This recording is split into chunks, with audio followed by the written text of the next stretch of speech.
This SOC2 readiness engagement has 24 open tasks, no due dates, and all of the work assigned to one person. This is exactly the kind of operational mess that usually requires a project manager to untangle manually.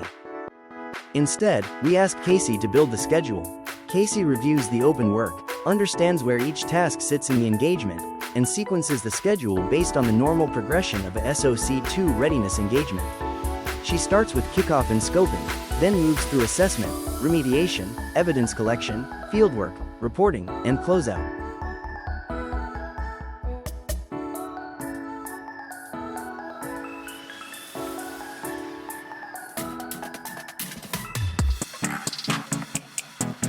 Casey is not randomly assigning dates.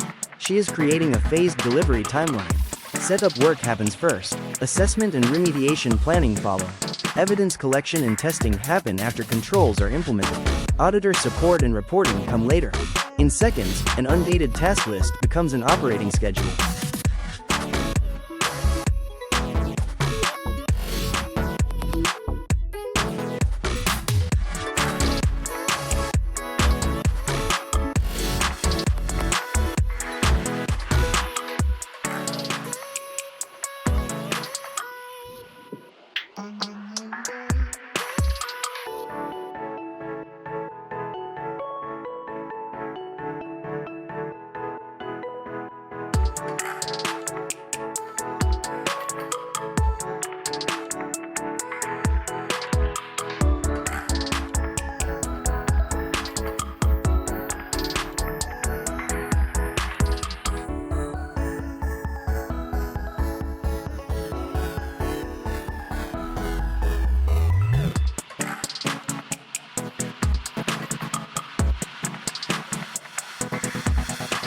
Once the schedule is built, Casey summarizes the engagement by phase so the team can immediately see how the work is expected to progress from kickoff through final closeout. Now we move from task execution to engagement management. We ask Casey whether anything is missing. Casey reviews the engagement and identifies gaps that could create problems later, including auditor handoff, remediation retesting, management sign-off, ongoing monitoring, and final outcome tracking. On-screen text. Casey does not just manage the plan. She checks whether the plan is complete. Before making changes, Casey asks an important operational question. Should the new work be billable or non-billable? That matters because Casey is not simply generating tasks. She is working inside the commercial structure of the engagement.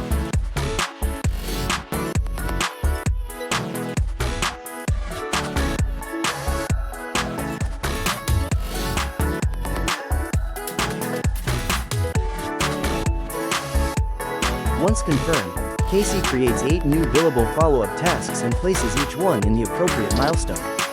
The engagement now includes the work required to keep evidence, remediation, sign-off, handoff, and closeout from falling through the cracks. Next, we ask Casey to move all evidence-related work to Bryce. Casey verifies Bryce as a case user, identifies every task connected to evidence, and reassigns 15 tasks from Rhonda to Bryce. This is where Casey begins acting like an operations manager, not just an assistant. She understands the type of work, finds it across the engagement, and changes ownership in bulk.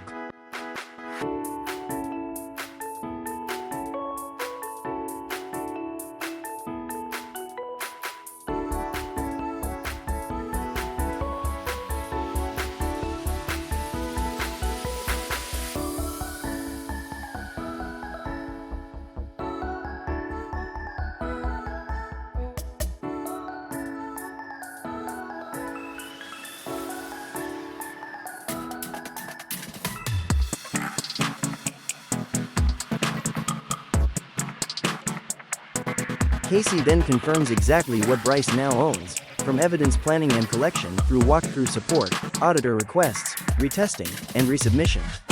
Then Casey goes beyond the request. She recommends a clearer operating model for the engagement. Bryce should own evidence execution and auditor coordination.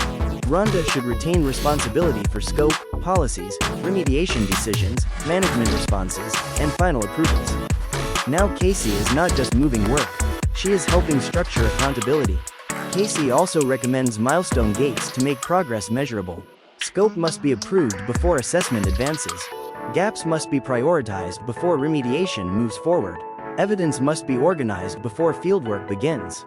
Findings and management responses must be approved before closeout. Instead of relying on activity, the engagement now has clear definitions of progress. Finally, Casey turns the analysis into an immediate operating plan. She recommends a scope reset meeting today. She defines what must happen over the next 1 to 2 business days. She gives Bryce and Rhonda separate priorities. She recommends one authoritative gap log with ownership, remediation dates, evidence requirements, blockers, and retesting needs. And she proposes a daily recovery cadence to keep the engagement moving. This is the difference between an AI assistant and an operations agent. Casey does not just tell you what is happening. She helps organize the work, improve the operating model, and move the engagement forward. Casey, your AI operations agent inside the casework. Run the engagement, not the software.